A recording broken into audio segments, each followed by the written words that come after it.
empezamos con estas cuestiones, pues que realmente nos indican que esto sí no fue diseñado por cualquier persona no con el conocimiento suficiente, ¿no? Entonces, bueno, básicamente los fundamentos de esta dieta se engloba en los siguientes puntos. Tienen un enfoque evolutivo directamente, lo que nos dice esta corriente de pensamiento, vamos a llamarlo de esa manera, es que al los perros y los gatos ser descendientes directos de lobos y felinos silvestres, pues prosperan de mejor manera con una dieta natural, como sería la que obtendrían en vida libre, ¿no? Que es cambiar pues la alimentación que se ha dado frecuentemente como a esta idea de depredador-presa, que bueno, pues obviamente sabemos que aplica perfectamente en vida libre. También hace mucho énfasis en los ingredientes naturales sin ser procesados, en este caso carne cruda, huesos carnosos, vísceras, frutas y verduras, sí aporta pues cierta cantidad de nutrientes y cierta porcentaje de lo que nosotros estamos necesitando, ¿no? O, bueno, para nuestros pacientes directamente. Entonces, pero le hace un énfasis a esta cuestión. Eh, Él le indica o le llama ingredientes naturales a todo esto que ofrecemos directamente y no a esto que puede provenir pues de un proceso químico o alguna modificación. Y la otra es pues el impacto positivo que dice tener a la salud en cuanto a reportes pues de animales que consideran que hacen mejor digestión, que tienen mejor digestión, que tienen mejor pelaje, que el pelaje es más brillante, que los animales son más vitales, ¿no? Ya platicaremos de dónde proviene como todo esto, pero bueno, estas son las bases propiamente que nos dice la dieta. ¿No? Perdón por la siguiente imagen, se ve un poquito borrosa, pero la idea era un poco leer cuál era el sentido de este libro. Y bueno, lo que nos dice básicamente lo que ya platicamos, que los organismos alcanzan la plenitud y la salud cuando la dieta se basa en alimentos crudos y frescos, que es propiamente como ellos, pues digamos, deberían de comer.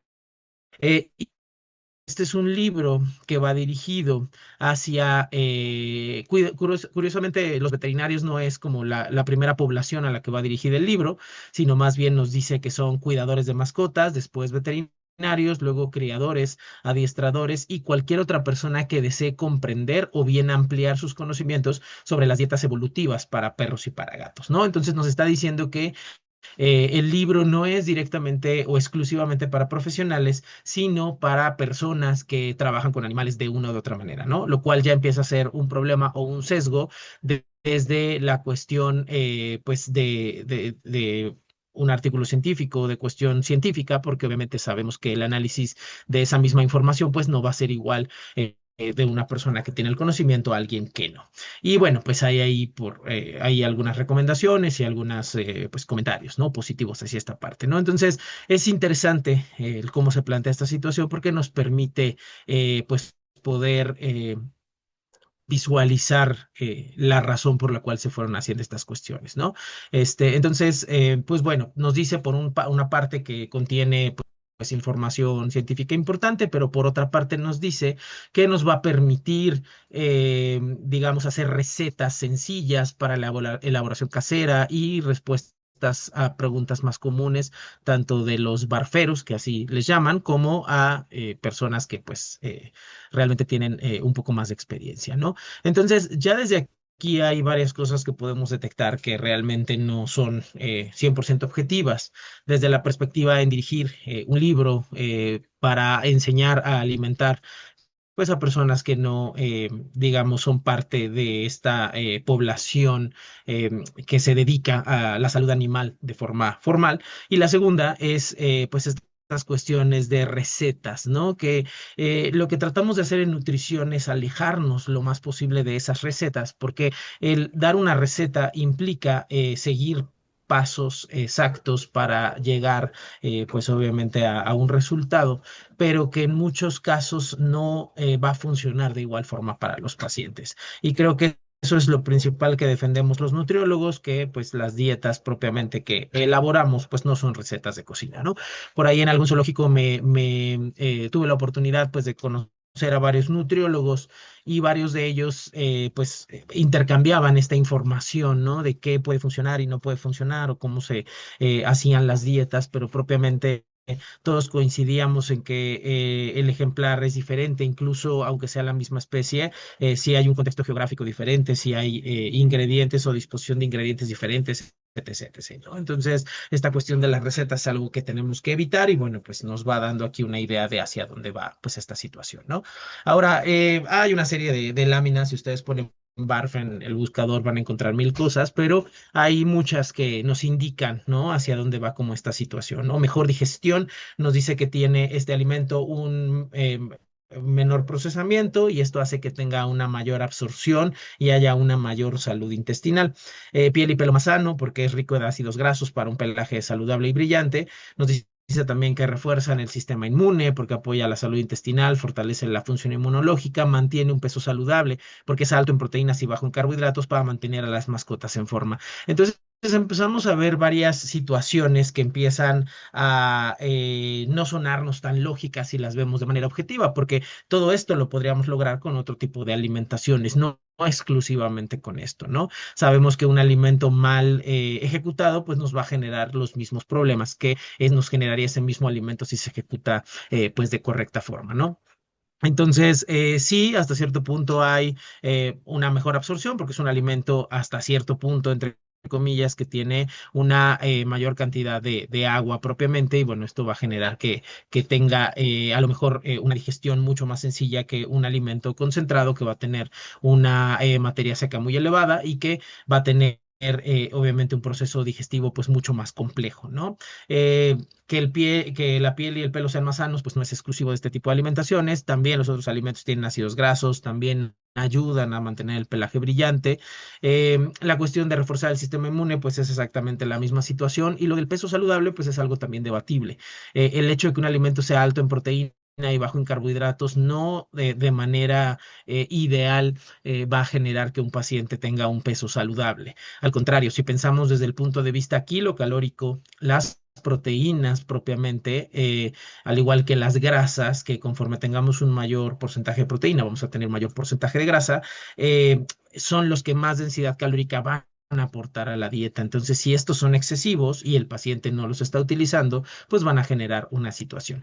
Pero aquí viene una perspectiva diferente, que es el hecho de trabajar con volúmenes, digamos que son muy diferentes porque la materia seca o la cantidad de nutrientes por gramo entre croquetas y comida casera varía, ¿no? Entonces ahorita vamos a ver por qué un paciente de estos podría mantener un peso saludable y no tiene que ver muchas veces con el tipo de ingredientes ni el balanceo, sino más bien con el volumen de la dieta que estamos generando.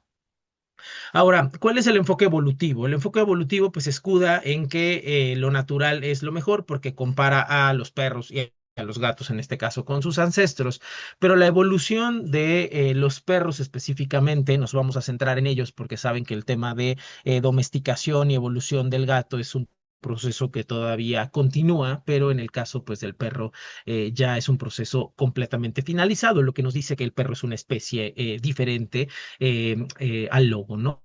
¿Y por qué es una especie diferente al lobo? ¿Por qué ya no es propiamente el mismo organismo que era hace algunos miles de años? Porque no solamente fue una modificación o una evolución conductual, sino también ya hay una evolución genética y metabólica. No nos vamos a meter a procesos metabólicos porque no es el sentido de esta plática, pero sí se sabe actualmente que los perros tienen una expresión y una cantidad de genes diferentes a los lobos que les permiten aprovechar de manera más eficaz, pues digamos, carbohidratos que a lo mejor los lobos no aprovecharían también, ¿no? Sabemos que el lobo es propiamente un carnívoro facultativo, sabemos que el perro actualmente lo es, pero lo que nos dice la investigación es que en otros miles de años el perro probablemente va a ser un paciente que va tendiendo a volverse un animal omnívoro, ¿vale? ¿Por qué? Porque empieza a tener pues mayor producción de genes relacionados a mayor producción de amilasa salival y pancreática,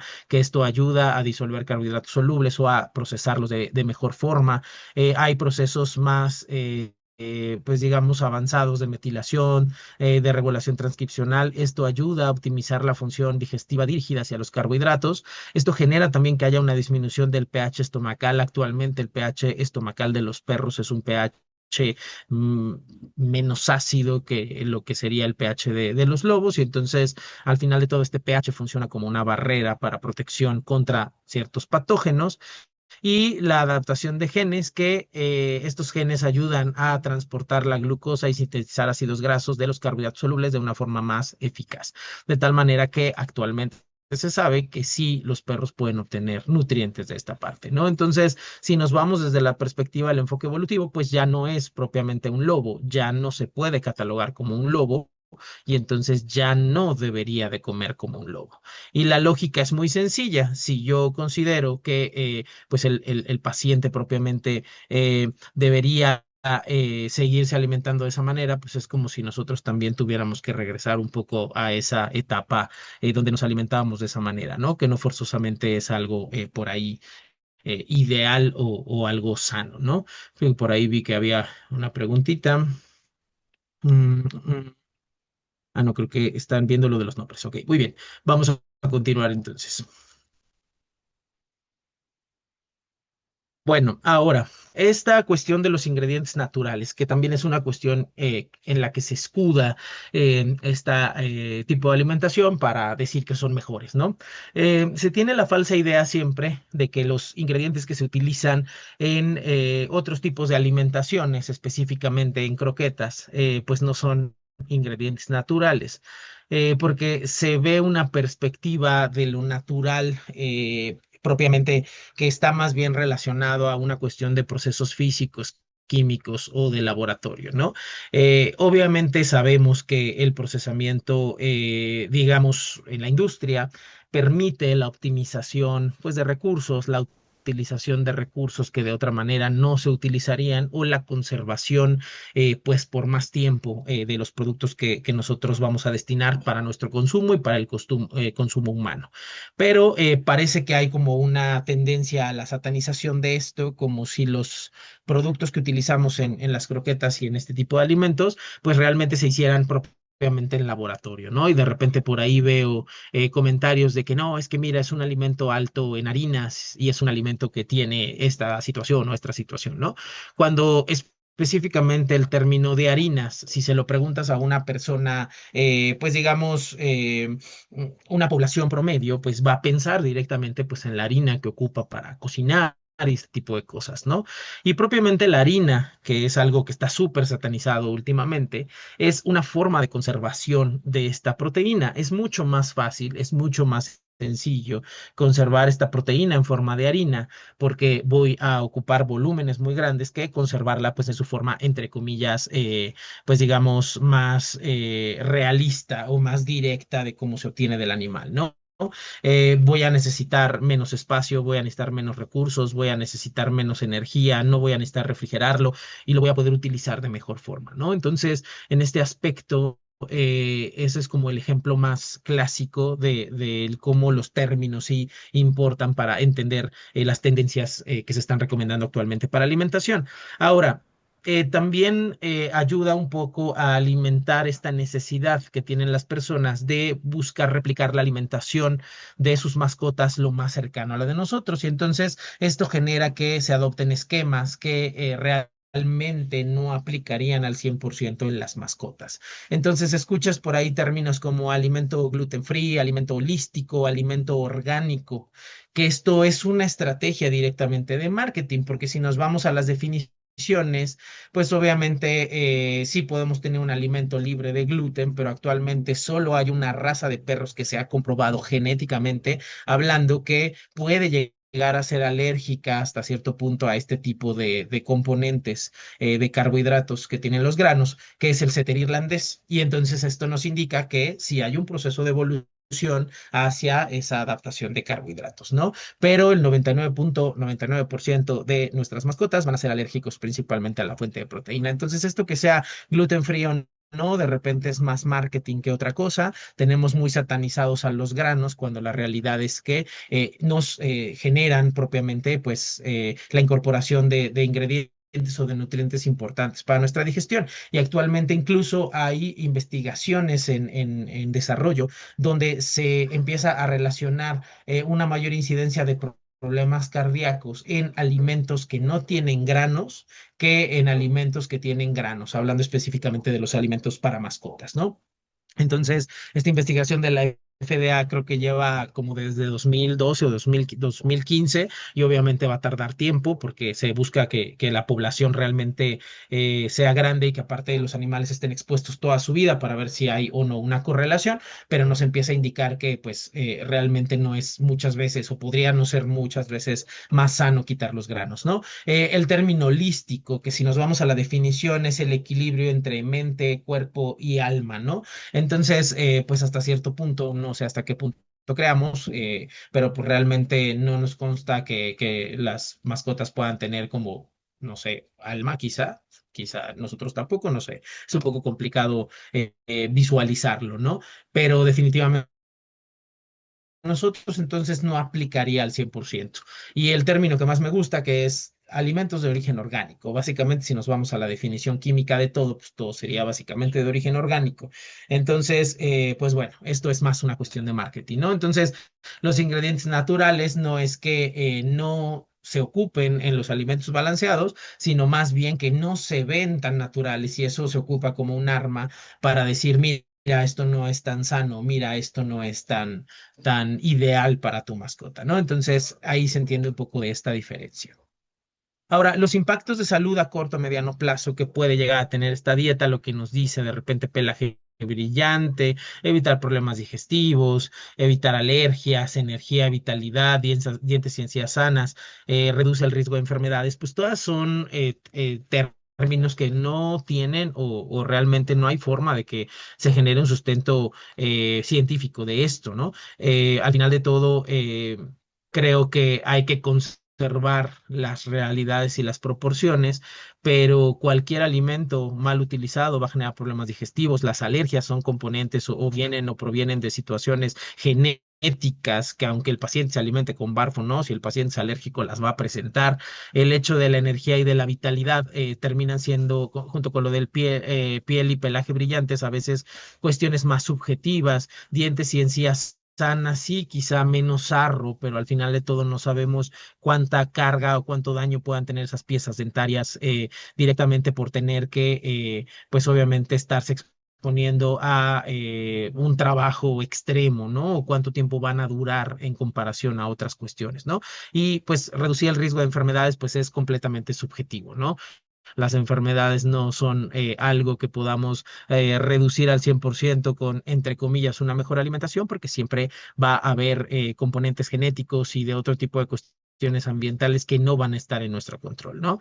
Entonces, todo esto resulta ser subjetivo. ¿Por qué? Porque quien lo evalúa o quien lo dice no es propiamente el profesional de la salud en la mayoría de las ocasiones, sino es a lo mejor el dueño, el creador o quien lo está vendiendo, ¿no? Entonces, ¿cómo sé que realmente es mejor o tiene mejor pelaje o tiene mejor o mayor vitalidad o mayor energía cuando la realidad es que no tengo con qué compararlo y no tengo una base de conocimiento para poder saber si es así, ¿no?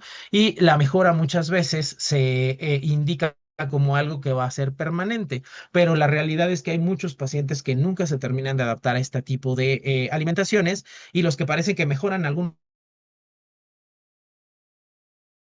estos pacientes, este tipo de alimentaciones se enfoca en un falso discurso, ¿vale? ¿A qué me refiero? Tenemos, y por ahí lo leí en varios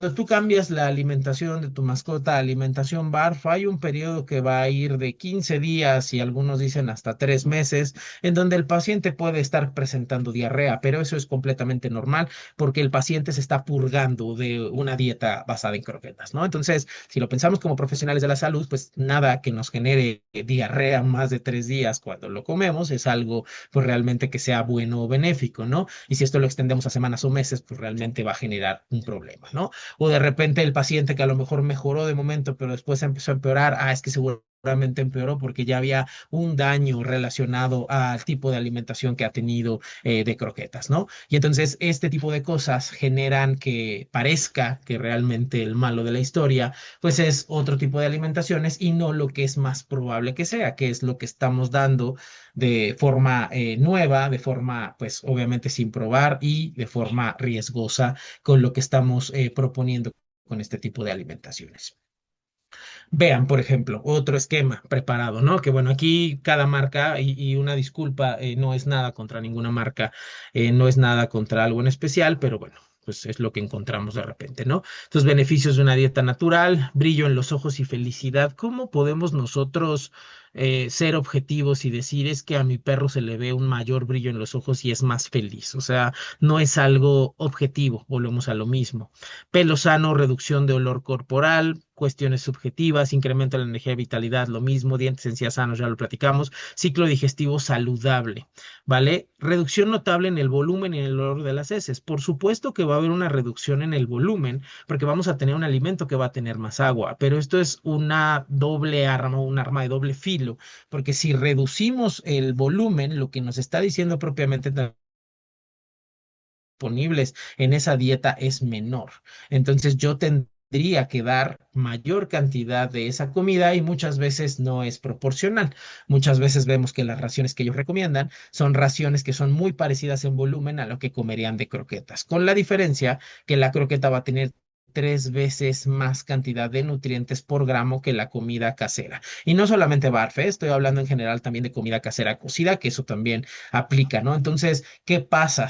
Si tengo un paciente con sobrepeso que no tiene un problema metabólico, en cuanto empiece a comer una cantidad considerablemente menor de nutrientes, obviamente el paciente va a bajar de peso, pero va a empezar a bajar también a un rango que va a ser incluso lo que consideramos crítico, o sea, que va a ser una condición corporal más abajo de lo ideal, lo cual tampoco es sano, ¿no? Entonces, no es que la dieta sea más aprovechable, por eso es que hacen menos del baño, sino es menor nutriente disponible, por eso es que hay menor volumen de heces y por eso es que el paciente baja de peso, pero no baja de peso de una forma sana. Y esto puede generar que si tenemos pacientes con sobrepeso, obesidad fuerte, le podamos generar problemas de lipidosis hepática y demás por una movilización continua, pues de estas reservas energéticas que muchas veces son bastante altas, ¿no? Entonces hay que tener mucho cuidado con esto. Sistema inmune óptimo, volvemos a lo mismo, es una situación subjetiva. Hidratación a través de la comida, estoy de acuerdo, hay mucha más agua, pero es un arma de doble filo, volvemos a lo mismo. Peso ideal y huesos fuertes, de nuevo vuelve a ser algo subjetivo. ¿Cómo puedo saber que un hueso es fuerte? ¿Vale? Entonces, estas son las cosas que de repente genera este tipo de dietas, una percepción hacia el propietario, pero la realidad es que científicamente hablando no pueden sustentarlo y al no poderlo sustentar, pues la realidad es que se quedan en eso que es lo que yo pienso, lo que yo creo, que es lejos de lo que hay en cuestiones científicas y de lo que mantendría pues más sano o con menos riesgo a nuestras mascotas. A largo plazo, entonces, ya podemos encontrar pacientes que sí van a empezar a desarrollar problemas renales, descalcificación y problemas gastrointestinales. Esto, obviamente, con dietas mucho más, digamos, enfocadas hacia quien no tiene esa experiencia o quien no sabe realmente de nutrición propiamente, ¿no? Y aquí es mucho lo que de repente debatimos de repente mucha gente nos dice, es que esto no es barf. O sea, por definición, cualquier cosa que venden en el mercado y que te dicen que es barf, comida cruda y demás cuestiones, se entra dentro de esa categoría. Si tú le preguntas a la gente y le pones unas opciones elaboradas por médico veterinario, por adiestrador, por entrenador o por alguna persona que ni siquiera tiene que ver con los animales y se las pones todas juntas, para esa persona todas van a ser barf y eso va a generar que no pueda identificarlas en el mercado. Entonces, por supuesto que va a haber raciones balanceadas, sí. Por supuesto que va a haber raciones, entre comillas, más seguras, sí, pero la realidad es que no es la mayoría del mercado. No es como que yo voy a Australia, a Estados Unidos, a Francia, a México, a Colombia, a Costa Rica y compro un bulto de determinada marca y de determinada variedad, porque ese bulto va a tener el mismo balanceo en cualquier parte del mundo y va a tener los mismos cuidados, la misma inocuidad y demás. Entonces, esto va a dar cierta seguridad, ¿vale? Y esto es lo que no generan este tipo de dietas.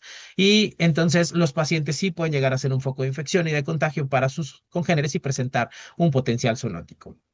Hubo un caso muy famoso aquí en México, para quien no nos esté viendo en México, de este perrito Snoop, que era un perrito bastante conocido, tenía muchos más followers y likes en sus videos que seguramente todos nosotros juntos con nuestras cuentas, y este perro lamentablemente falleció pues por una dieta, entre comillas, BARF, ¿no? O sea, no vamos a satanizar y a decir que todas las dietas BARF van a matar a las mascotas, pero hasta qué punto realmente garantizamos que la dieta BARF que está consumiendo y que está comprando nuestro paciente está realmente catalogado en ese bajísimo porcentaje de dietas que serían entre comillas más riesgosas, ¿no? Entonces este paciente pues comió esta alimentación BARF que estaba hecha de subproductos, que estaba hecho de huesos, de pezuñas y de muchos componentes que no son muy digestibles para un organismo que no es netamente carnívoro estricto, y obviamente generó una obstrucción gastrointestinal, una perforación, pues obviamente un problema bastante fuerte y falleció, ¿no? Entonces, pues es un tema que puede llegar a suceder. ¿Y cuántos de estos casos a lo mejor no hemos escuchado o no los podemos relacionar, ¿no? Hasta cierto punto? ¿Qué puede pasar? Que a lo mejor no va a haber un reporte directamente o las personas no van a relacionar que un paciente haya fallecido por este tipo de manejo, porque la realidad es que va a estar todo enmascarado en lo que, entre comillas, es positivo para él. Y entonces no podemos realmente señalar muchas veces que los casos que se generan por este tipo de alimentación, pues sean realmente los que se encuentran actualmente disponibles en cuanto a información y que no haya por ahí, pues muchos más, ¿no? Ahora, ¿qué existe actualmente en el mercado? Y esto es lo importante, ¿vale? Infinidad de opciones de alimentación crudas que se autodenominan BARF. Absolutamente todas se llaman BARF, ¿vale? Y volvemos a lo mismo. No es que le diga, es que esta es tipo BARF. Es que no, todas se dicen y se autodenominan BARF. Entonces, si todas se autodenominan BARF, un propietario va a ir a comprar cualquiera porque para el propietario todo es absolutamente igual. Y es ahí donde viene el riesgo, ¿vale? Entonces, ¿qué pasa? Carecen de información y carecen de información siquiera mínima. Aquí en México, por ejemplo, ni siquiera a veces los alimentos, digamos, de otras formas de preparación están obligados a reportar cuestiones de nutrientes y demás. Y muchas veces, aunque haya una legislación que los obligue, pues muchas veces no se cumple, porque son alimentos que duran 2, 3 años en el mercado y desaparecen, ¿no? Entonces, es una cuestión bastante complicada. Son comercializados en su mayoría por creadores, entrenadores, y la realidad es que muy pocos veterinarios, me da mucho gusto que así sea, porque realmente están priorizando una ganancia económica sobre el bienestar animal. El veterinario sabe que es un riesgo. El veterinario espera que no suceda nada, ¿vale? Porque esta es la realidad. O sea, no vamos a engañarnos, ¿vale? No tenemos los ojos cerrados y sabemos perfectamente todo lo que puede salir mal. Y bueno, pues obviamente el resto de población pues no está tan consciente de esto, ¿no? No es nada de nuevo contra creadores, entrenadores, contra de repente bañadores o estilistas. La realidad es que conozco personas que hacen excelente su trabajo dentro de lo que tienen que hacer, pero un entrenador o un creador que se sienta nutriólogo, un entrenador que se sienta etólogo, es ahí donde podemos poner en riesgo a los pacientes, ¿no? Y lamentablemente los que terminamos pagando al final los platos rotos somos los profesionales, porque nos van a llevar a un animal que probablemente ya no va a tener solución y entonces vamos a ser nosotros los que lo terminaron matando, ¿no? Cuando la realidad es que ese paciente se fue muriendo de a poco por las decisiones que tomó de manera inconsciente, pues por un lado su propietario y por otro lado, pues personas pues sin muchos escrúpulos que solo ven su beneficio económico. Y si no ponemos realmente nuestra salud en manos de personas no preparadas, ¿por qué si lo hacemos con nuestras mascotas? Digo, desafortunadamente, a lo mejor no es tanto en medicina humana, en medicina veterinaria sí pasa mucho la usurpación de profesión, pero volvemos a lo mismo. O sea, si estoy buscando que un buen veterinario atienda a mi mascota y se mantenga sano, ¿por qué le estoy dejando la alimentación a alguien que no tiene esa preparación? Y de nuevo se los repito, 9 de cada 10 personas que consumen o que le dan a sus mascotas alimentación BARF no se la dan por recomendación de un veterinario nutriólogo, ni se la dan porque un veterinario nutriólogo la balanceó, sino porque la recomendación vino de personas que, pues, al final de todo, trabajan con esto y ven un beneficio económico con esto, ¿no? Entonces, aguas con esas situaciones. Vean, por ejemplo, hablando un poco de estas cuestiones que platicábamos de cuestiones subjetivas. Le encantó a mi perrito, excelente servicio y muy buena calidad. ¿Cómo podemos saber que un alimento tiene calidad? Si no hay una estandarización, si no hay un proceso, si no hay algo que lo respalde, si no hay ni siquiera pues la presentación de cuántos nutrientes estamos dando, ¿no? Solamente vemos que se ve bonito, vemos que se lo come el paciente y entonces yo creo que es de buena calidad y se vuelve algo pues obviamente subjetivo. Ahora vea, personal experto en comida fresca, ¿vale? Yo no conozco a muchos veterinarios que se autodenominen experto y no nos gusta que nos llamen expertos porque estamos muy lejos de eso. Entonces ya hablarte como personal experto de este tipo de temas, pues sí es algo pues bastante complicado, ¿no? Súper recomendamos a tal marca porque hay un antes y un después luego de cambiarle el alimento a mi Bernés. Estoy muy contenta con el resultado. Tiene un pelo maravilloso, súper brilloso y ha alcanzado su peso ideal, ¿vale? Ok, el pelo, bueno, a lo mejor y sí, ¿vale? No vamos a decir que no, pero ¿cómo sabemos que es un peso ideal? O sea, ¿en qué nos estamos basando en el peso ideal? ¿Que bajó 3 kilos? ¿Que pienso que un Bernés debe de pesar 40 kilos y el mío pesa 40? La realidad es que no es tan fácil como relacionarlo así tan directamente. Luego, excelente producto, mis perritos adoran a la hora de la comida, les ha caído súper bien. Ok, eso es, puede ser real, ¿no?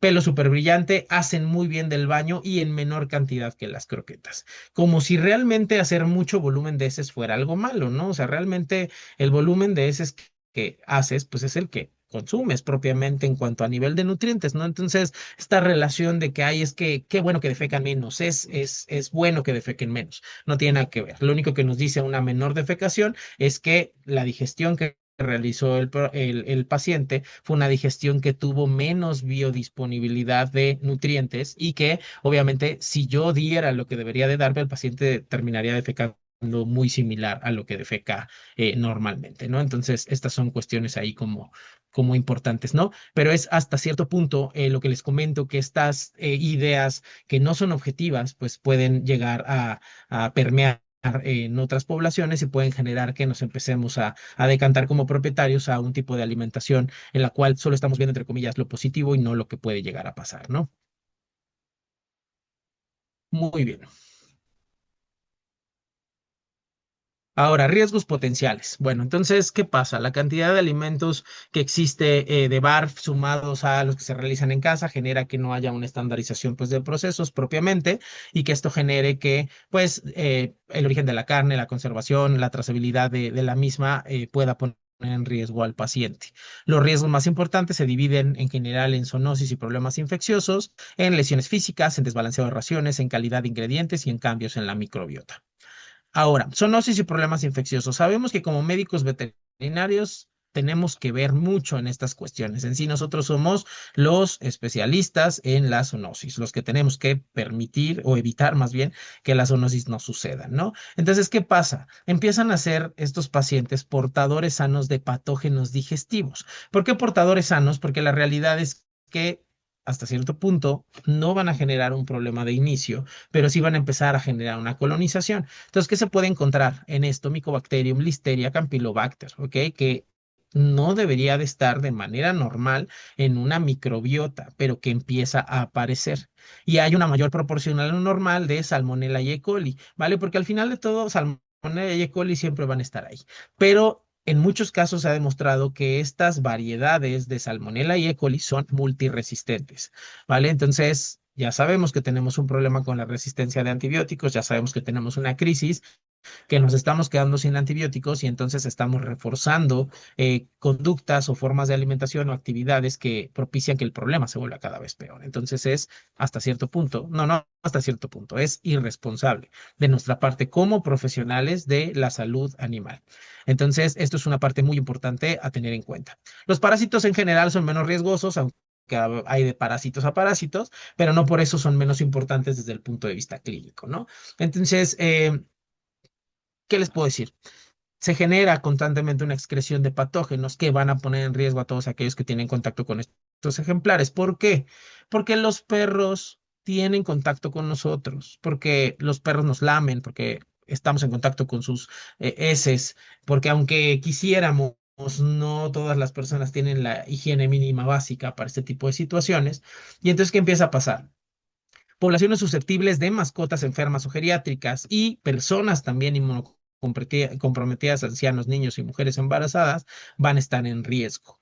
Porque si tienen contacto con uno de estos microorganismos que puede generar una infección o una zoonosis seria, pues obviamente van a tener el desarrollo de un cuadro clínico, ¿no? Y entonces al perro no le va a pasar nada, o sea, eso estoy de acuerdo, ¿vale? Hasta ese momento, porque si en algún momento el paciente cae en un problema de inmunosupresión, empieza a tener algún problema médico secundario y demás, también estos mismos patógenos le van a generar problemas. Entonces hay que tener mucho cuidado con eso. Ya hay varios hospitales en Estados Unidos que incluso no hospitalizan a pacientes que se alimentan con BARF porque se vuelven un riesgo para otros pacientes hospitalizados y contaminación cruzada, pues obviamente con los médicos siendo hasta cierto punto acarreados de tipo de patógenos, ¿no? Entonces, el sentido es ese, no solamente es decir, ah, es que mi perro está bien, mi perro nunca se enferma y mi perro se le ve el pelaje bien bonito, sino qué puede pasar en determinado momento con poblaciones susceptibles. Vean, por ejemplo, estos son algunos artículos, pero créanme que pueden encontrar la cantidad de artículos que ustedes quieran en toda esta situación. Vean, por ejemplo, la comida cruda para perros o estas dietas basadas en esto son vectores de salmonela o de infección de salmonela multiresistente. Y aquí nos dice que estuvieron rastreando varias, digamos, situaciones que pudieron empezar a generar ahí cuestiones. Entonces aquí lo que nos dice es que estuvieron evaluando, por ejemplo, 20 casos humanos, 16 en otras especies, 3 perros, un cerdo, este me parece que es un alce, y 4 propiamente dietas basadas en esto, y se encontró que en las dietas crudas había la mayor cantidad de microorganismos multiresistentes, ¿no? Entonces, pues al final de todo, de manera indirecta, estamos impactando en esto. De nuevo, no son todas, ¿vale? De nuevo, no podemos decir que todas las dietas tienen esto, pero es un riesgo. Y si esto se encontró en Canadá, pues yo les quiero preguntar qué factibilidad hay que podamos encontrar esto, pues en Latinoamérica. Vean, por ejemplo, aquí tuberculosis felina por Mycobacterium bovis, que la relacionaron directamente a la alimentación directamente cruda, ¿no? Entonces, pues al final de todo esto es pues importante, ¿no? Incluso hubo tratamiento pues no funcionó. Vean nada más esta bomba. Rinfa, claritromicina, doxiciclina y hubo recuperación en 2 pacientes y en uno no. Entonces, esta es una parte como tal bastante importante de lo que puede estar pasando. Ahora, volvemos a lo mismo, no toda la carne, estoy de acuerdo, pero esto es un caso que está reportado. Vean, por ejemplo, la FDA eh, detectó que en varios productos crudos había listeria y aparte salmonella y campylobacter. Entonces, la empresa de alimentación cruda decidió hacer el retiro preventivo de todos los lotes de ese alimento por estar contaminados entre julio del 2025 y diciembre del 2025 y un lote también del 31 de marzo del 2026. Por ahí luego me decían, no, es que ese reporte es de 2015. Bueno, pues aquí hay un reporte de 2025 y 26 por si queremos uno actualizado, ¿no? Entonces, al final de todo, pues que estamos viendo que estamos encontrando riesgos aún en alimentos y aún en protocolos que seguramente están mucho más estandarizados que lo que tenemos en Latinoamérica. ¿Qué más encontramos aquí? Bruselas suis en un alimento crudo. En Holanda tenemos salmonelosis septicémica en 2 gatos que fueron alimentados con dieta cruda. Tenemos la supervivencia de Campylobacter jejuni a cuestiones de congelación en pollo y piel de pollo durante pues, el almacenamiento congelado y la investigación pues, del rol de Campylobacter en ciertas cuestiones en perros relacionadas a la cuestión de la comida cruda. Entonces, esto existe en la comida cruda. ¿Cómo lo evitamos o cómo lo volvemos controlable? Pues obviamente cociéndolo, ¿no? Entonces, al no cocerlo, tenemos exposición a todo esto, ¿no? Y pues bueno, tenemos ya como tal riesgo, pues importante también en cuestiones parasitarias relacionadas a comida cruda en lugares de matadero, ¿no? Entonces, pues esto es una parte importante. Ya platicamos un poquito de One Health, ahorita lo vamos a volver a repasar, pero pruebas de que esa carne está contaminada y no precisamente debe de ser una carne en una muy mala disposición o en un mal proceso, sino realmente carne que en teoría debería de ser pues mucho más confiable, pues no resulta serlo y al alimentarse crudo pues hay mayor riesgo. Las lesiones físicas, que también son comunes, porque se generan por la masticación e ingesta de trozos de carne duro, de tendones, de ligamentos o de huesos. Y me van a decir, pero es que es de la dentadura de un carnívoro y demás. Pues sí, es la realidad. Pero quiero que me expliquen si realmente la dentadura de un pug o la dentadura de un Shih Tzu actualmente parece la dentadura de un carnívoro, ¿no? Y ya ustedes me platicarán cómo están esas pobres mordidas, ¿no? Y me van a decir, no, pero es que estás comparando a los perros. Pues sí, pero es que lo que más se encuentra como perros de mascotas son este tipo de razas. Entonces, si la población de alimentación BARF está indicada para mascotas, pues esta también es una población importante que puede llegarlo a tener, ¿no? Y estos daños pueden ir desde fracturas dentales hasta problemas más graves como atragantamientos, perforaciones digestivas, obstrucciones. Y al final de todo, si a mí me presentan una mezcla homogénea y no tengo datos ni de los ingredientes ni de los porcentajes de nutrientes, pues es muy fácil que yo no me dé cuenta que le estoy dando a mi mascota, ¿no? Se va a ver bonito, se va a ver todo lindo y aparte se lo pongo y se lo devora, pues por supuesto voy a creer que es de excelente calidad, como explicaba esa propietaria que veíamos en el comentario. Pero la realidad es que esto puede pasar. Regresando un poco al caso de Snoop, esto fue lo que encontraron realmente en su estómago. Y pues demás, ¿no? Encontraron restos de huesos, de uñas y todas estas cuestiones pues generan una obstrucción, ¿no? Entonces, esto es algo que puede pasar, por supuesto que puede pasar, porque una dieta BARF directamente es una dieta BARF que volvemos a lo mismo, tiene ingredientes naturales, quiere decir que la suplementación que yo sé que le debo de dar a esa dieta la voy a obtener también de componentes naturales, porque yo no voy a poder agregar algo adicional, porque si no, entonces ya no sería una dieta BARF. Entonces, el calcio lo voy a dar a través de huesos y bueno, pues la biodisponibilidad del calcio, el calcio en los huesos y la cuestión de la digestión de los mismos, pues puede generar factores de riesgo. ¿Qué vemos en la clínica? Pues sí, vemos estas cosas, es la realidad. Vemos animales que comen una cantidad de huesos excesiva, que tenemos obstrucciones, animales con problemas de obstrucciones en estómago, en intestinos, ¿vale? Tenemos fracturas dentales, tenemos pues pacientes que se devoraron con pito rostizado seguramente, cuestiones de obstrucciones, cuestiones de perforaciones, intususcepciones, y todo esto se hace por este tipo de situaciones, ¿no? Es mucho más probable en cuanto a porcentaje de presentación de estos problemas e ingesta de alimento proporcional que haya más casos de estos en BARF que en alimentación convencional, ¿no? Y es así. Si tenemos 5 casos y hay uno de cada 5 casos, entonces es el 20%. Si nos vamos a esa comparación y a esa proporción, seguramente vamos a encontrar números mucho más inclinados hacia esta parte, ¿no? Entonces volvemos a lo mismo. El riesgo está latente ahí. Y si no lo queremos ver, pues estamos nosotros jugando propiamente en parte con la salud de nuestros pacientes. Ahora, el riesgo de las raciones desbalanceadas por personas no preparadas y preparación preparadas, pero bueno, saben a qué me refiero, ¿no? ¿Qué pasa? Damos un exceso de proteína que normalmente es el triple del promedio, en gatos se da a veces del doble, hay deficiencia de minerales traza, hay vitaminas liposolubles, falta cuando utilizamos subproductos, hay deficiencia de calcio, exceso de fósforo por falta de calcio aprovechable con el uso de vísceras y exceso también de carne magra, el ratio entre calcio y fósforo, que sabemos que tiene que ser normalmente en promedio de 2 partes de fósforo contra una parte de calcio, pues se vuelven ratios de una parte de calcio por 16 de fósforo y se puede volver hasta una parte de calcio por 50 de fósforo. ¿Cuál es el ingrediente natural que más desbalanceo de fósforo tiene? Las vísceras, ¿vale? Y sobre todo riñones, que es de lo que más se ocupa, ¿vale? Entonces la carne normalmente va a andar en un ratio de una parte de calcio por 6, 8, 12, 15 partes de fósforo, el músculo propiamente, y la víscera se puede ir hasta ratios así de elevados, ¿no? Puede haber también un exceso de vitamina liposolubles cuando utilizamos vísceras como componente principal para abaratar los costos. Recuerden que las vitaminas liposolubles sí pueden generar una intoxicación y la mayoría de las personas que van a recomendar esta dieta pues no son profesionales de la salud y ese es pues también una parte muy importante, ¿no? Entonces, ¿qué es lo que pasa? Pues no sé qué puede suceder y si por ahí sé qué puede suceder, pues tampoco me interesa porque yo lo que quiero es vender.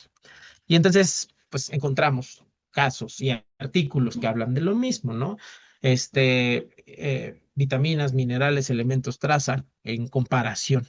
Vean, por ejemplo, estos ratios, que en general dice que lo que nos dice con los ingredientes, pues bueno, ya saben, ¿no? Todo lo que tiene fueron comparados y en general las raciones fueron de 0,6 a 1, que sigue siendo bajo.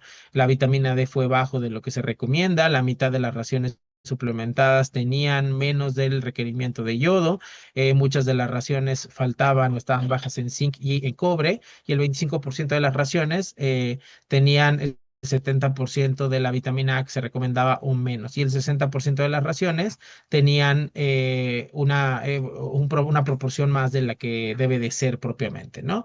Y bueno, pues el 40% se encontró que tenían problemas menores, pero que seguían siendo excesivas en calcio o algunas de ellas sí estaban balanceadas. Entonces, sí hay información de eso. ¿Y qué te encuentras, no? O sea, de repente, oye, ¿quién está promoviendo esto? ¿Quién está defendiendo esto? Y te encuentras algo como esto, escrito por quien haya sido, con una certificación en dietética y nutrición veterinaria, asesora nutricionista. No dice médico veterinario, no dice nada más, solamente dice que hay una certificación en dietética y nutrición veterinaria. Y empezamos con estas cuestiones, ¿no? ¿Quién da una certificación en dietética y nutrición veterinaria a una persona que ni siquiera es veterinaria? ¿Vale? Entonces, pues no debe de tener mucha validez oficial. Y bueno, pues sentarme a recomendar un alimento y ir y decirles que lo compren, pues no me hace como tal un asesor nutricional, porque un asesor nutricional tiene que evaluar todo el contexto y poder decir esto funciona, esto no funciona. Y es una parte muy importante. Los principales ataques que yo recibo cuando me pongo a debatir de estas cuestiones por profesionales y algunos no, pero algunos colegas es precisamente eso, ¿no? Que la industria nos paga, que, no sé, mil cosas, ¿no? Que las marcas nos tienen comprados, que nos tienen amarrados, que estamos envenenando a los pacientes, que cada vez hay más cáncer, etc, etc, etc, ¿no? Y curiosamente, a mí en lo particular, hablando yo como nutriólogo, a mí ninguna marca me paga porque no trabajo para ninguna, lo cual a mí también me permite poder recomendar lo que yo considero pertinente, pero curiosamente ellos que te atacan, a ellos sí les pagan o ellos sí reciben un beneficio económico por la dieta que están recomendando. Entonces realmente te atacan con un argumento que a veces es lo que ellos realmente son, ¿no? Entonces, estas son las cosas que nos tenemos que cuestionar y que nosotros como profesionales las podemos visualizar más fácilmente, pero el propietario no lo va a hacer. Si yo me presento como un certificado en dietética y nutrición y ya me fui por ahí y ya vi la palabra dieta y ya vi la palabra nutrición y ya vi la palabra veterinaria, entonces ya dije, puf, ya, es un profesional súper preparado. Y ni siquiera me pregunté, ¿realmente esta persona es un médico veterinario o simplemente se inventó una certificación por ahí que no existía, ¿no? Entonces eso termina siendo también un tema y una cuestión importante. Eh, Livni nos pregunta si esa información será una persona que da cursos. Desconozco. Estuve como recolectando esta información de todo lo que encontré en la web. Encontré por ahí una página de alimentación BARF y pues al final de todo la persona que escribió esas cosas a favor de la dieta tenía esto. Esta era su currículum. Entonces lo tomé como muy buen ejemplo porque pues esto es lo que explica un poco esa parte, ¿no? La verdad desconozco quién sea y sinceramente lo digo con todo respeto, tampoco me interesa saber quién es esta persona, pero el punto central es eso, ¿qué estamos vendiendo? ¿Qué estamos recomendando o en quién nos estamos apoyando para tomar decisiones tan importantes como son la nutrición de nuestras mascotas? Ahora, la calidad de los ingredientes. Normalmente aquí es donde empiezas tú también a pensar de manera subjetiva y esto ya es un conocimiento más general, ¿no? Los que vamos al mercado todos los fines de semana y sabemos cuánto cuestan las cosas y las compramos, que pues a esta altura somos probablemente todos los que estamos escuchando esta plática, pues vamos a saber cuáles son los costos promedios, ¿no? Entonces de repente ciertas cosas como que ya no te suenan tan interesantes, ¿no? Entonces, ¿qué pasa, no? El costo del alimento siempre va a estar relacionado a la calidad y a la cantidad de ingredientes. Entonces, si yo tengo un alimento que es alto en proteína, de calidad y en grasa, va a ser más caro. Los alimentos super premium que vemos no es porque tengan quizá los mejores ingredientes, porque a veces los leemos y desde una perspectiva realista, pues no son a lo mejor los ingredientes más atractivos que podemos ver. Pero ¿qué pasa? Tiene niveles altos de proteína, niveles altos de grasa y obviamente un respaldo de mucho tiempo, ¿no? Que ayuda a sustentar el por qué su costo, ¿no? Entonces, si de repente las dietas BARF están jactando en tener dietas muy altas en proteína, entonces, ¿por qué la mayoría de ellos suelen ser a veces tan baratos por gramo? Y entonces ahí donde ya no da sentido, ¿no? ¿Qué pasa, no? O sea, de repente encuentras precios y dices, oye, ¿cómo puede funcionar esto, no? Entonces, ¿qué pasa? Al no haber una estandarización, pues entonces, ¿qué va a pasar? Si yo le compro el mismo alimento a la misma persona, no va a tener los mismos nutrientes y eso se los garantizo. Entonces, ya desde ahí vamos a tener un problema, ¿vale? Y entonces ahí no vamos a saber qué realmente está comiendo el paciente y si yo quiero dar una trazabilidad, pues no va a haber forma de poderlo hacer. Vean algunos ejemplos por acá. Tenemos alimentos congelados sin ningún tipo de etiqueta, sin ninguna marcación, no sabemos cuándo se elaboraron, no sabemos cuándo se tienen que elaborar, ni cómo conservar, ni demás. Vean, por ejemplo, aquí una bolsa completamente, pues bolsa, así, ¿no? Marcada y hecha de esa manera, que está entregando aquí a domicilio y pues con una hielera, no sabemos qué temperatura tiene esa hielera, pero pues no debe de ser una temperatura de congelación tan real o importante, porque estamos frente a una hielera. De repente tenemos un lugar donde se prepara esta dieta, que con todo respeto no es ni cerca el lugar donde se deberían de preparar alimentos, o esto no me daría mi confianza. Vemos mezclas en las cuales yo no tengo mayor información más que el nombre del lugar y por ahí algún otro ingrediente, pero no tengo porcentajes, no tengo absolutamente nada. Entonces, ¿cómo confiar el proceso y cómo confiar esta situación a esto, ¿no?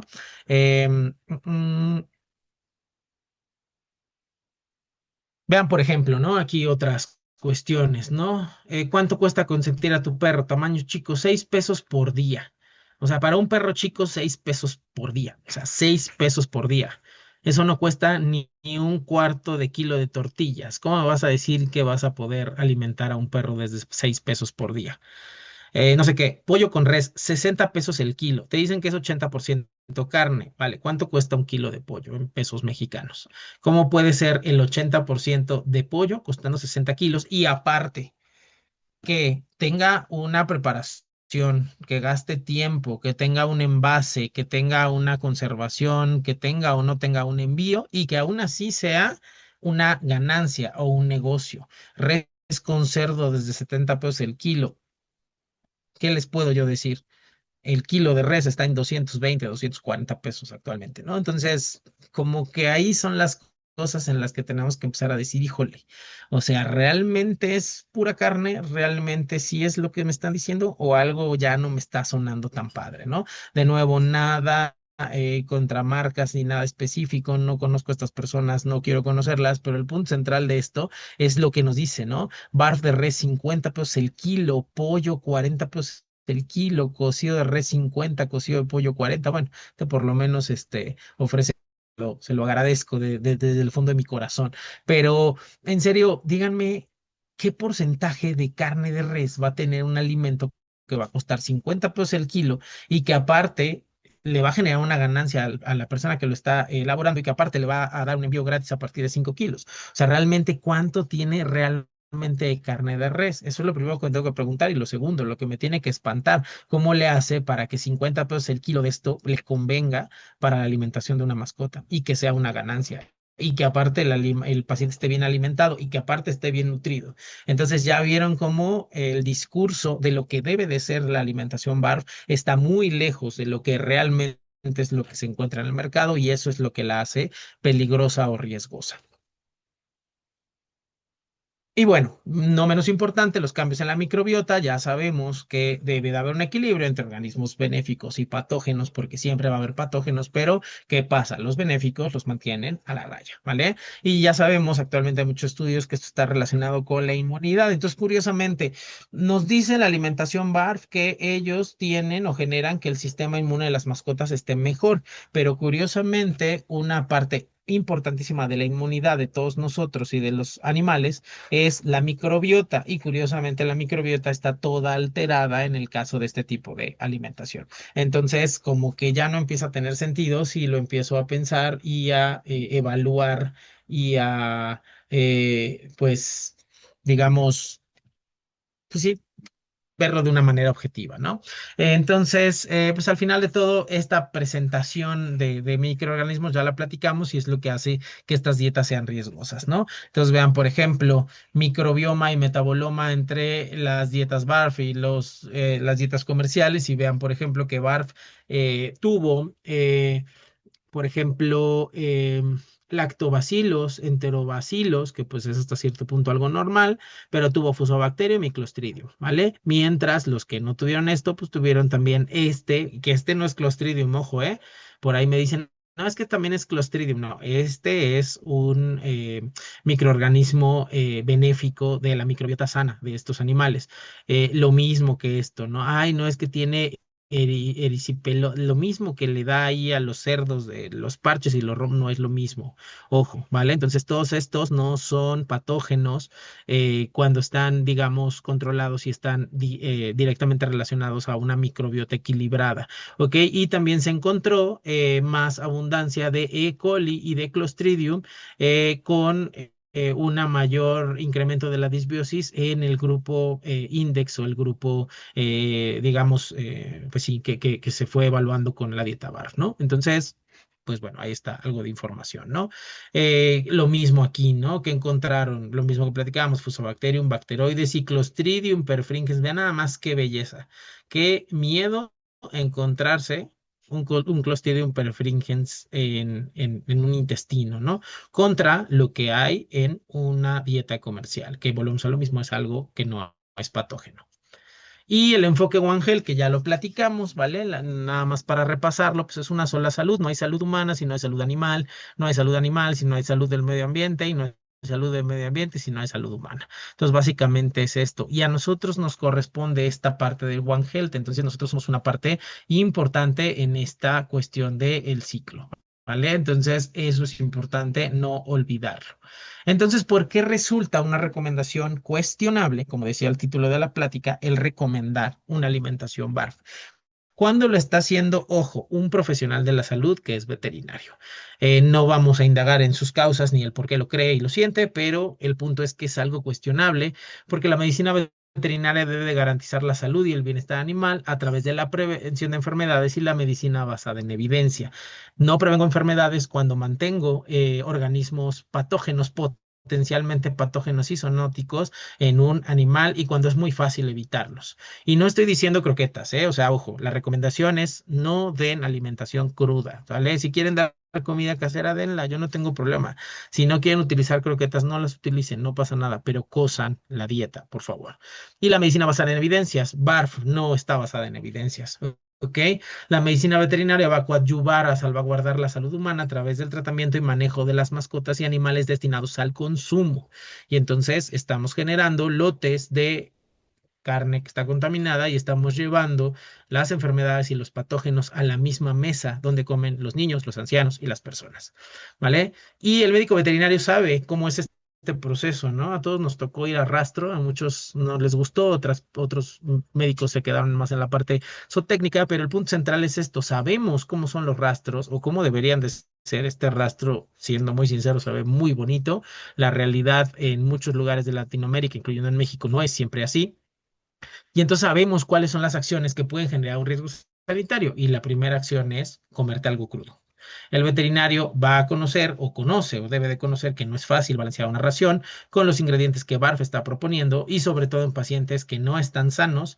Y si el objetivo primordial que tenemos con nuestras mascotas es que sobrevivan la mayor cantidad de tiempo, con la mejor calidad posible, con el mayor bienestar posible y que contribuyamos a nuestra parte de ejercicio en la salud pública, porque nos vamos a arriesgar a recomendar esto que se está yendo completamente por otro camino. ¿Qué alternativa les doy? Croquetas de cualquier marca o presentación. Aquí no somos fans de una marca. Yo siempre he sido de la idea de que nosotros tenemos que adaptar la nutrición al paciente y no pretender que el paciente se adapte a la nutrición. Hoy me llegó un paciente de estos pacientes atópicos, alérgicos a lo que ustedes quieran, alérgicos a vivir, les digo yo, aunque se escuche un poco feo, eh, que la indicación por su tema de alergias alimentarias, por supuesto que era una cuestión de alimentación hidrolizada, con la cual, ojo, no estoy nada en contra. Pero ¿qué pasaba? A veces la propietaria no tenía el dinero para pagar este alimento y cuando sí tenía dinero para pagar este alimento, el paciente no se lo comía. ¿Y qué hacía la propietaria? Le ponía carne, salchicha, pollo o lo que sea a la dieta hidrolizada para que se la comiera.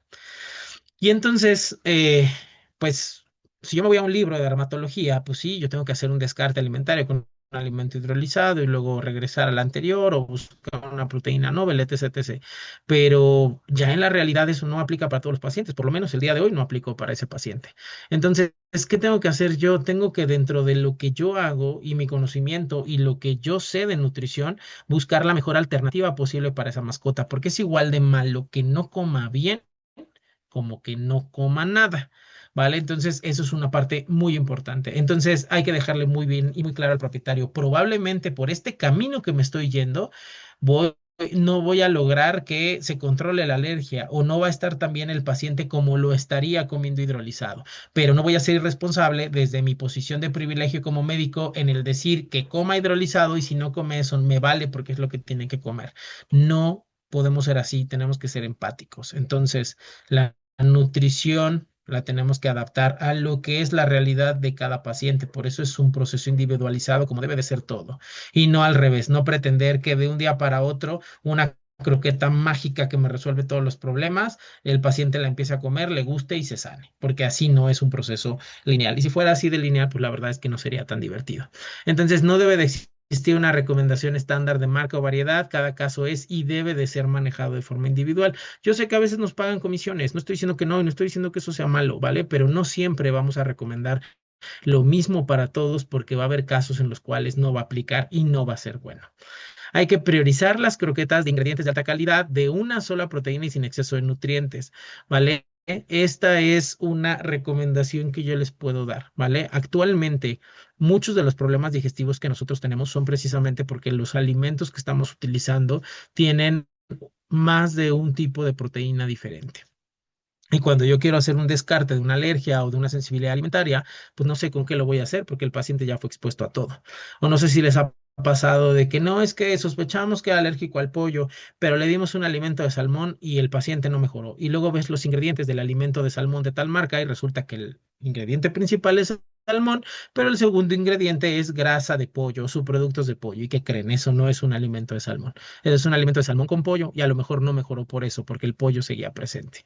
Entonces, tratemos de buscar este tipo de alimentos que ya los existen en el mercado y que hay para todas las calidades y que los venden en muchos lugares.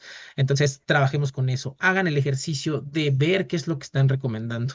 De repente, he visto dermatólogos, o sea, son médicos veterinarios, especialistas en perros y en gatos aquí en México, con una maestría en medicina veterinaria y subespecialistas en dermatología veterinaria. O sea, estos son los top de los dermatólogos y de repente los ves recomendando un alimento de salmón que no es 100% de salmón.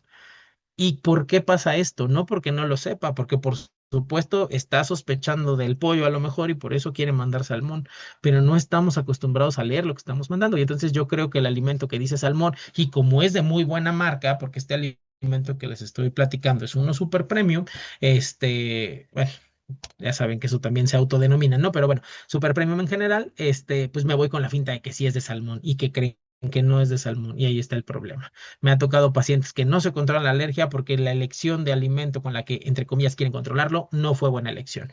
Entonces, aguas con esas situaciones. Aprendamos a leer las etiquetas y lo que tienen de ingredientes, ¿vale? Los alimentos de prescripción deben ser también recomendados solo por veterinarios y retirados en caso de que el manejo lo implique, o sea, ya se recuperó del problema o ya bajó de peso o ya no tiene infecciones urinarias, pero no, ¿qué pasa? No, déjale el alimento urinario permanente, no pasa nada. O ¿sabes qué? Ya me salió un poquito elevada urea-creatinina, no, cámbiala a un alimento renal para que el riñón se cuide, ¿no? Y estamos haciendo todo lo contrario. Entonces, estos manejos irresponsables no los hagamos, porque si realmente hiciéramos un manejo mucho más pulcro en nutrición, probablemente nuestros propietarios no se irían a buscar la recomendación del vecino o del amigo para alimentar carne cruda, ¿no?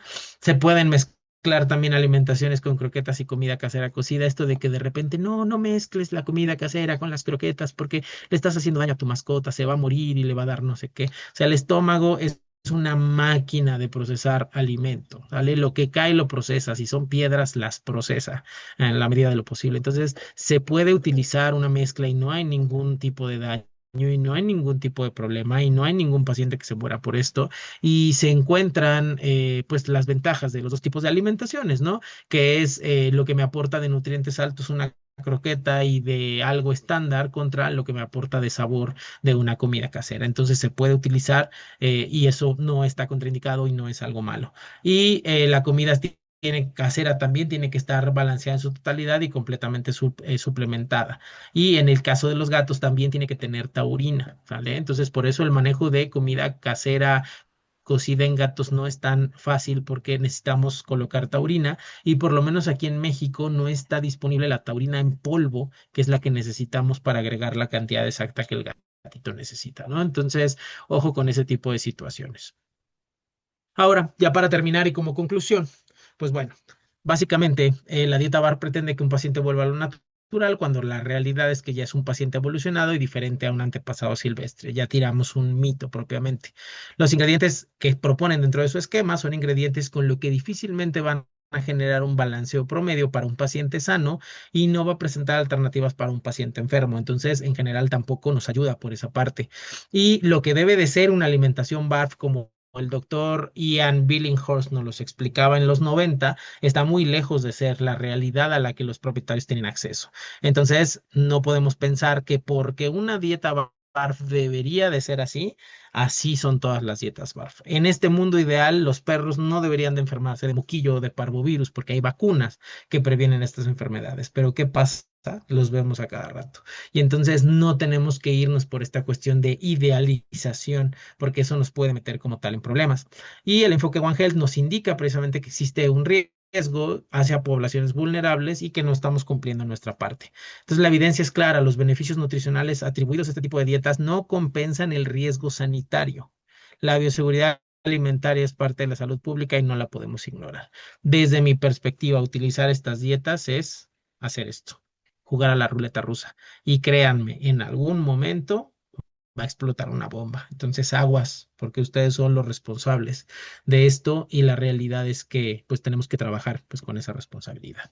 Vale, entonces pues de mi parte sería todo. Nos quedamos un ratito para contestar dudas o preguntas. Les dejo de nuevo mi correo, mi Instagram, por si quieren localizarme o si quieren platicar conmigo o si quieren que veamos alguna dieta, alguna alternativa. Siempre estoy dispuesto a apoyar. Si quieren los artículos científicos, se los paso. O sea, todo lo que podamos ayudar de manera positiva a que esto sea mejor, pues para mí va a ser un gusto. Y de nuevo, pues muchas gracias por su presencia, PetLab y al doctor Javier Castañeda.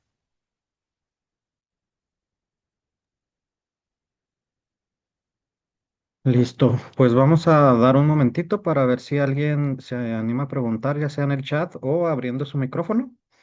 Mientras tanto, nosotros vamos a hacer la entrega simbólica de la constancia, la entrega virtual de la constancia del doctor David. ¿Me permites dejar de compartir, David, para poderte... Ándale. Em, no sé por qué no me sale la opción. Mm, mm, mm, mm. Acá está. Ok.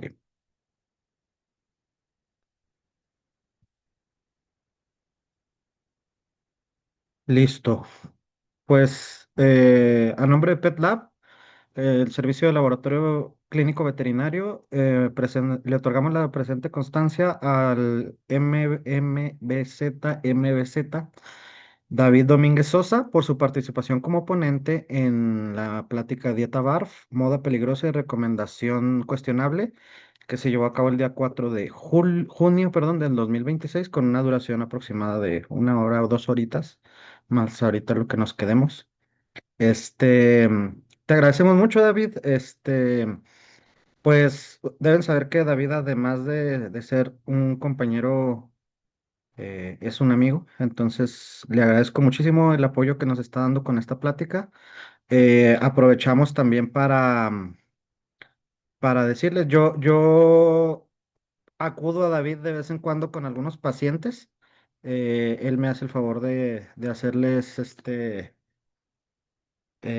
como pues seguimiento, les hace consulta en línea, tiene la facilidad de hacer consultas en línea, entonces si a alguien le interesa, de repente tiene algún pacientito que sientan que lo puede necesitar para cualquier tipo de problema, y tanto nutricional como no problema, ¿no? Sino a lo mejor a veces al propietario hay que guiarlo nada más. Si ustedes sienten que de repente tienen algún propietario que es muy aprensivo, muy, no sé, y que a lo mejor a ustedes les hace falta, flaquean del lado de la nutrición, pues a lo mejor lo conveniente es apoyarnos en el experto y por ahí David les puede ayudar a, a canalizar sí, a guiar a los propietarios en la nutrición de los pacientes, ¿no? Y como ven, pues David está preparado para atender prácticamente cualquier especie animal que ustedes pudieran llegarse a topar en su práctica. Bueno, vamos a ver si alguien tiene alguna pregunta. En el chat parece que todavía no hay ninguna. Sí, ya hay una pregunta Ah, de ya. Livni, si hacemos talleres o cursos. Fíjate que no, de momento no. La verdad es que actualmente el ejercicio profesional me tiene un poco rebasado porque em, la realidad es que somos muy pocos médicos que nos dedicamos prácticamente al 100% a nutrición y eso genera que la cantidad o el flujo de pacientes que tenemos es a veces abrumante. Eh, lo que decía el doc Javier es muy real, de repente decirle a un propietario o a lo mejor nosotros como médicos escuchar una consulta en línea, pues luego como que decimos, oye, no, ¿qué onda con eso? No, no está normal, no es lo que recomendamos, ¿no? Pero la realidad es que dentro de un asesoramiento nutricional, yo como nutriólogo lo único que necesito es obviamente un historial de alimentación del paciente, estudios que puedo interpretar desde mi casa y necesito el peso y la condición corporal, que son dos datos que se pueden obtener muy fácilmente, que el propietario me los puede compartir o que yo los puedo ver a veces a través de una fotografía o que el médico me los puede dar. Entonces, con estos datos yo puedo balancear una dieta y no va a haber una diferencia importante, ¿no? Porque va a haber un seguimiento y va a haber estas cuestiones. En el momento en que el propietario me diga, oiga, Doc, y le empezó a dar gripa y qué le doy, o sea, en ese momento se le deja muy claro que yo lo único que hago propiamente es nutrición y que tiene que acudir pues a su médico al resto de situaciones o de problemas, pero se complementa bastante bien y eso me ha permitido pues actualmente tener pacientes prácticamente en todos los estados de la República, lo cual me hace sentir pues contento porque al final de todo ayudas, ¿no? De una u de otra manera a esto, ¿no? Entonces no hemos tenido tiempo de haber talleres o de hacer este tipo de cuestiones para que lo puedan aprender propiamente los médicos. La realidad es que sería muy buena idea en algún momento. Y bueno, sí los hay en el mercado disponible. Yo lo único que les diría propiamente es, como en cualquier cuestión, no crean todo lo que escuchen, compruébenlo, investiguen por su lado, genérense su propio criterio y al final de todo, pues trabajen con la evidencia que hay, ¿vale? No inventemos o no tratemos de inventar el hilo negro porque pues no se trata de eso, simplemente tratemos de trabajar con lo que sabemos que es el área segura y el área pues que tiene que ser como tal, bienestar, salud y todas estas cosas, ¿no? Entonces, pues era eso, pero sí, sí, sí, por ahí nos animamos después a hacer algún curso o algo, les avisamos con tiempo. Me gustaría ahora yo cambiar un poco la dinámica. Me gustaría preguntarle al doc Javier, que trabaja en patología clínica, ¿qué tan frecuente es encontrar de repente este tipo de patógenos que estamos hablando, que platicamos en las dietas BARF, ya propiamente en el ejercicio profesional? ¿Y cuántos de ellos podrían realmente relacionarse directamente a situaciones de dietas crudas y este tipo de cuestiones? Bueno, mira, la verdad es que yo en mi práctica veo muy poco, porque a mí no me llegan tantos estudios de heces en general, ¿no? Que sería como donde más pudiese yo ayudarles. Parásitos sí que veo, pero como anécdota más bien te contaría alguna vez que trabajé en clínica que tuve un paciente que lo alimentaban con esto, tenía parásitos que ni siquiera eran de perro, ¿sabes? O sea, tenía como sarcocistis, una cosa así en las heces. Este, entonces es bien raro. Siento que a mí no me llega tanto porque muchos clínicos lo hacen el copro directo, al menos ahí en su clínica, y pues creo que ahí filtran y ya no me mandan. Y como no tengo todavía yo aquí en el laboratorio algún estudio que nos permita, por ejemplo, evaluar microbiota. Este, Me parece que no me doy tanta cuenta, sí. Apenas estamos empezando a implementar esos servicios, los servicios de microbiología los estamos refiriendo a Ciudad de México y el laboratorio con el que trabajamos sí tiene, no tiene lo de microbiota, pero tiene lo de búsqueda de patógenos en alimentos. Entonces, es una opción que tenemos ahí disponible, ¿verdad? Si a alguien le interesa, escríbanos y les damos costos, tipo de muestreo que tienen que hacer, todo esto. Pero no me ha tocado, sin embargo, claro que existe. O sea, basta con ver la lógica, ¿no? Con ver las matemáticas de los costos de este tipo de alimentos contra los costos de los ingredientes, y pues te tiene que caer en cuenta que están trabajando o con ingredientes diferentes a los que te dicen, o con subproductos de pollo, de res o de lo que sea que digan, pero que al final de cuentas no son carne propiamente, ¿no? Y eso pues hay que tomarlo en consideración. No sé si algo más. Ahora, hablando de literatura, pues ahí sí que he leído algunas cosas y sí, o sea, yo creo que ahorita hay mucho interés en estar, bueno, primero en dilucidando como la microbiota normal, entre comillas, del perro y del gato, ¿no? Porque eh, pues digo normal entre comillas porque va a depender de muchos factores, de zona geográfica, de la alimentación, de mil cosas que pueden suceder, ¿sí? Entonces, pero sí que se tienen identificadas algunas bacterias que son como más frecuentes y cuáles son, digamos que oportunistas y cuáles no, ¿verdad? Cuáles permiten una mejor digestión o una mejor asimilación de nutrientes. Entonces, ¿cuáles son benéficas y cuáles no? Esa sería más bien la distinción. Y yo creo que por ahí sí hay como muchas cosas interesantes que creo que al menos aquí en la práctica que yo tengo, todavía no llegamos. O sea, todavía no llegamos. He sabido de médicos que ya hacen, por ejemplo, trasplantes de microbiota, ¿sí?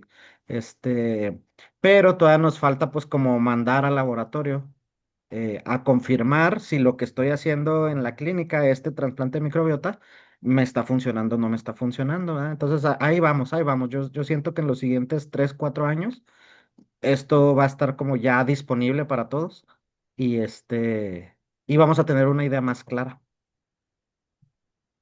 Perfecto, muchísimas gracias, Doc. Bueno, bueno, yo te quería también justo hacer otro comentario, ¿no? Hablando de esto de los cursos y de cómo nos rebasa a veces a la gente que estamos un poquito más preparada académicamente, digamos, ¿verdad? O con una formación académica formal, en un área específica. Cómo nos rebasa, ¿no? O sea, hay tanta necesidad estos perfiles que nos rebasa. Yo actualmente trabajo aquí en Juárez, aquí físicamente, pero le hago servicios a dos laboratorios diferentes en otras ciudades.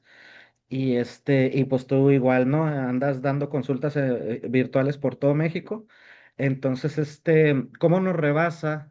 Y cómo hay también una oferta, y yo siento que pasa en todas las áreas de especialidad, una oferta desmedida a lo mejor, de cursos que luego son de una calidad dudosa, por decirlo de una manera educada, ¿verdad? Ujú. Y luego no sé si también pase, que yo creo que sí pasa en nutrición, como nos pasa a nosotros en cuestiones de laboratorio, que de repente las farmacéuticas, las marcas, pues, comerciales de cosas veterinarias, andan patrocinando gente que, pues, no tiene las credenciales suficientes para estar dando pláticas o cursos aquí y allá, y que, pues, digamos que deja mucho que desear y digamos que el riesgo de eso es que es lo que al final de cuentas los médicos terminan aprendiendo. Si le aprenden a una persona que no sabe y pues aprenden mal, por no decir de otra manera, ¿verdad? O sea, entonces siento que se crea ahí como un hoyo negro porque no doy cursos yo, porque no tengo tiempo, porque me está superando el trabajo, pero pues al final de cuentas alguien más va a dar el curso, ¿verdad? Y como no soy yo Claro. el que está más preparado, entonces se genera ahí un círculo vicioso que no sé cómo, o sea, pues la verdad es que nos tenemos que poner a trabajar en ese aspecto. Yo en los foros de patología clínica lo he dicho con compañeros, los patólogos clínicos tenemos que estar en los escenarios donde están estando otras personas que no deberían. Y supongo que pasa lo mismo con ustedes, los nutricionistas, lo mismo pasará en dermatología, cardiología. Y yo creo que al ser tan poca la gente que tiene la alta especialización, pues se vuelve complicado abarcar todo. Sí, o sea, es muy real lo que dices. Y por otro lado, también pasa mucho en esto de la oferta y lo que decías de las marcas, que de repente por un lado, queremos que se tome en serio, por ejemplo, los riesgos de este tipo de modas o de alimentaciones nuevas y demás, pero cuando se tiene la oportunidad en un foro de platicar o de exponer todas estas cuestiones, se vuelven más que exposiciones, se vuelven comerciales, ¿no? O sea, de repente estas cuestiones de, sí, te platico el por qué es bueno dar una dieta de este tipo y luego te meto 25 diapositivas recomendando mi alimento, ¿no? Entonces, esto alimenta de manera también negativa la perspectiva que se tiene precisamente de que, pues obviamente el guión lo tienen este tipo de empresas y pues al final de todo, estas empresas son las que controlan esta situación, ¿no? Entonces, yo creo que entre menos tomemos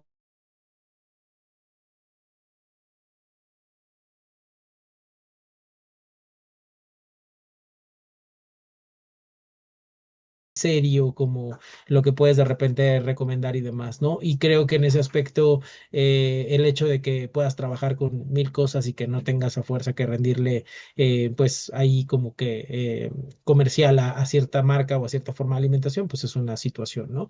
Y yo creo que pues el bienestar de la mascota está sobre eso, ¿no? Y sabemos que las decisiones que tomamos impactan directamente en esto y sabemos que no todos van a entrar dentro de lo que sería lo ideal para recomendar una marca o una forma de alimentación, ¿no? Entonces, yo creo que eso también es importante y sí, de repente ahí te decepciona porque ves a una persona muy preparada, ves a un invitado que dices, wow, es una referencia y de repente te metió 30 diapositivas de comercial y no te diste cuenta hasta el final, ¿no? Entonces, ese tipo de cosas de repente sí son un poquito frustrantes y creo que conservar estos espacios lo más neutral posible, pues puede permitir que a más personas les pueda llamar la atención, pues una u otra manera, pues de trabajar sin necesidad de seguir con este guión de que las marcas son las que pagan y las marcas son las que te dicen cómo dar de comer porque ellas son las que quieren ganar, ¿no? Cuando pues estamos tratando de combatir eso.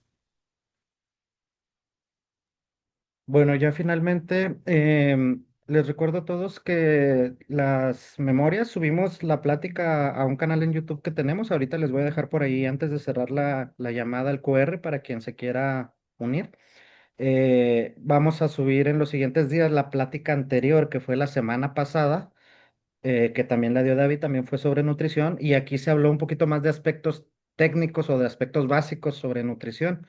Quizá de las cosas, de los puntos más interesantes es donde David nos enseñó a calcular las calorías que requiere un individuo en base o con base a su proceso fisiológico que está pasando, y nos enseñó a hacer el cálculo para no hacerle caso a las tablitas que traen ya prescritas los alimentos comerciales, ¿sí? Entonces, para ayudarnos un poquito más. Entonces, ahí estarán disponibles en el canal de YouTube para que lo chequen cuando puedan, si solo pudieron entrar a esta sesión. Esta misma también va a estar después disponible. Y, o si las quieren repasar, si la vieron completa y les gustó y quieren, no se acuerdan, no tuvieron chance de tomar apuntes o algo, eso también lo, los puede ayudar. Y ahí la doctora Livni me parece que dejó una pregunta, David, antes de irme. Sí.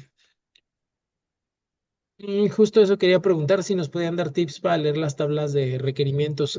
Pues mira, realmente el único tip que le tengo es que no les hagamos caso. Bueno, Mm. hablando de las tablas que nos indican las cantidades, porque ¿qué pasa? Esa tabla está calculada para un promedio de metabolismo o de actividad. Eso es lo que nos tiene que quedar muy claro.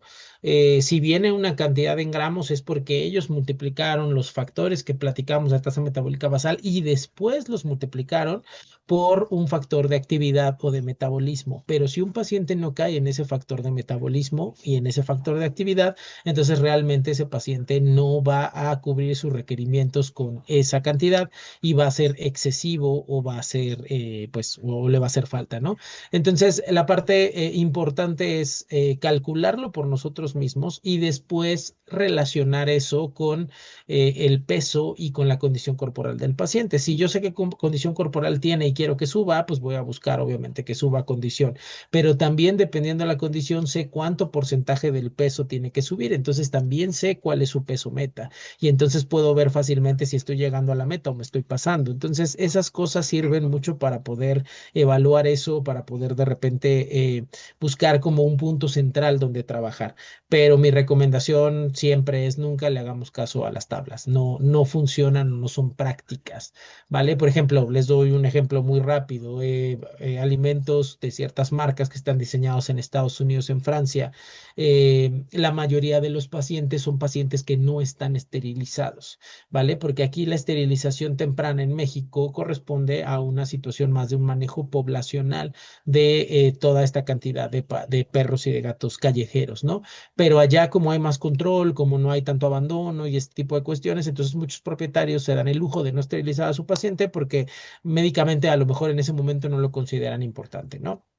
No vamos a entrar a un debate si es bueno o no o a qué edad, pero el punto central es eso. Entonces, la evaluación de ese paciente fue con un metabolismo normal de un paciente con actividad alta y con un metabolismo que no ha sido afectado por una esterilización, por ejemplo.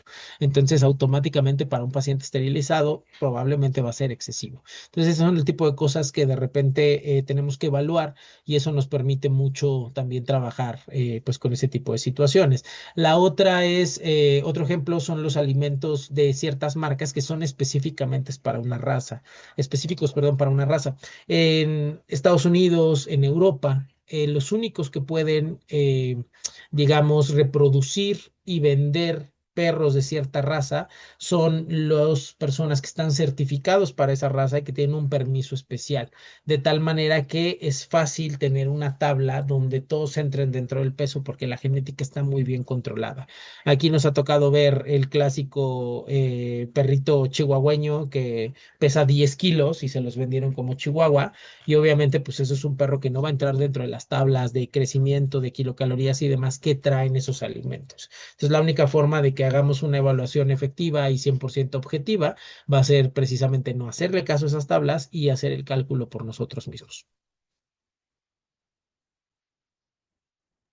Sí, entonces yo creo, doctora Livni, que a usted le serviría echarle una vuelta a ese video cuando lo subamos. Le hago llegar el link cuando lo subamos para que lo visite, porque justo lo que pregunto en ese video lo toca David, más extensamente. Bueno, yo tenía otra cosa que decir que se me acaba de olvidar. Este, Antes de despedirnos, déjame ver si me acuerdo, si no, pues ya despido y ya ni modo. Em, Hablamos de requerimientos, hablamos de... No, se me fue. Ok, no, pues entonces te agradecemos mucho, David, les agradecemos mucho a todos los que nos acompañaron. Les voy a dejar antes de irnos los códigos QR para que puedan ustedes, este, ya sea seguirnos en Facebook, donde se pueden enterar de cuándo son estas pláticas. Ah, justo eso era lo que se me estaba olvidando. Las siguientes pláticas, avisar de las siguientes pláticas. Este mes de junio, la temática va a ser anestesiología. Tenemos por ahí dos pláticas de anestesiología. Una sobre evaluación de preanestésica, es decir, qué tenemos que revisar en el paciente antes de anestesiarlo, ¿sí? Y otra sobre complicaciones anestésicas. Ambas van a estar dadas por médicos especialistas en el área. Y pues ahí espérenlas. Me parece que una es la semana del 17-18 de junio y la siguiente es la semana que sigue, veintitantos. No me acuerdo ahorita de, pero espérenlas. Si les interesa el tema, pues los esperamos. Si no, pues de todos modos ahí síganos y para que estén enterados de cuando tengamos un tema que les llame un poquito más la atención, pues nos acompañen. Y repito, muchas gracias, David, muchas gracias a todos. Buenas noches. Gracias, que tengan buena noche.